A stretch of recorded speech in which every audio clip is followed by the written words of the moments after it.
video, we're going to go through the technique for performing a bed bath. Now, this seems really simple, but for some people, it can be really intimidating. But either way, we want to make sure that we're maintaining the patient's dignity and privacy at all times. Before you get started, make sure you know whether you're using bath wipes or washcloths. If you're going to use washcloths, which is what we're going to show you here, make sure you have a basin with warm soapy water, at least 8 to 10 washcloths, 4 or 5 towels, and a bath blanket. If your facility doesn't have a bath blanket, you can use a sheet or another towel, and also don't forget about a clean gown for the patient and new linens for the bed. So first thing you're going to do is remove the top sheet and blanket. Just remember, never place the linens on the floor. Then you're going to place your bath blanket or clean sheet over the patient, and then you want to carefully remove their gown from the top to the bottom. Again, making sure that you're keeping them covered and protecting their dignity at all times. Remember, you may have to untie or unsnap the top of the gown before you start.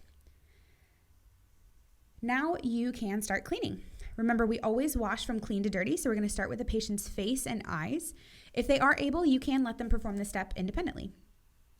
Then you're going to move on to their chest and abdomen. Remember, each time you switch locations, you should also switch washcloths. Pull the bath blanket or sheet down to just above their hips and wash from top to bottom in long strokes. Make sure you get their belly button nice and clean, but don't do Perineal yet. When you're done, cover them back up for dignity and also to keep them warm. Now you can move on to the upper extremities. If you have a helper, you can both work on the arms at the same time like you see here. Otherwise, do one arm, then the other. For the arms, you want to start at the hands and move towards the body. Remember, clean to dirty. So the last part you do on the upper extremities is the armpits. Make sure you pick up their arm, wash all the way around, and support them at their joints. When the arms are clean, make sure you lay them down on a clean towel on the bed. The last thing you want to do at this point is lay a clean arm down on a dirty sheet.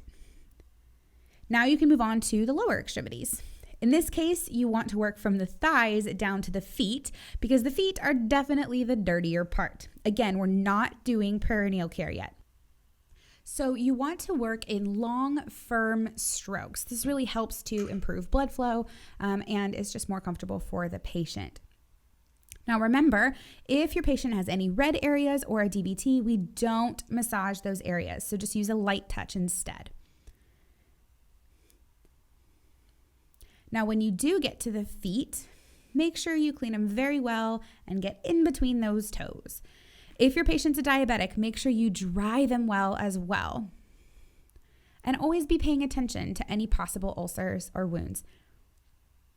Then, just like the arms, you're going to lay the legs down on a clean towel when you're done. Again, don't lay a clean extremity down on dirty sheets. Now that we've done all of that, now we can perform perineal care.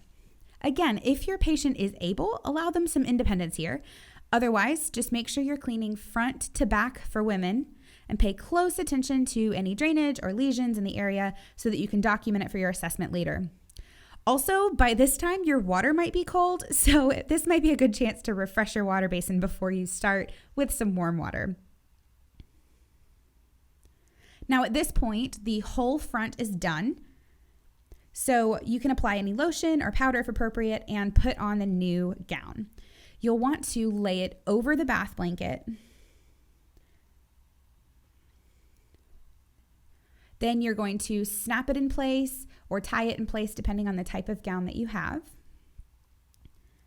And then you'll remove the bath blanket from under the gown. Again, the whole goal of this is just to keep the patient warm and also protect their dignity throughout the whole process. So now we've done the whole front, the next step is going to be to turn the patient to their side and wash their back and bottom. Now, if the patient can't turn themselves, you're definitely going to need a helper at this point. So you'll have them turn and wash their back and bottom, and then you can move on to changing their linens. Now we have an entire lesson on linen changing, so make sure you check that one out to see that process. I hope this was helpful for you guys. Just remember to always move from clean to dirty and protect your patient's dignity.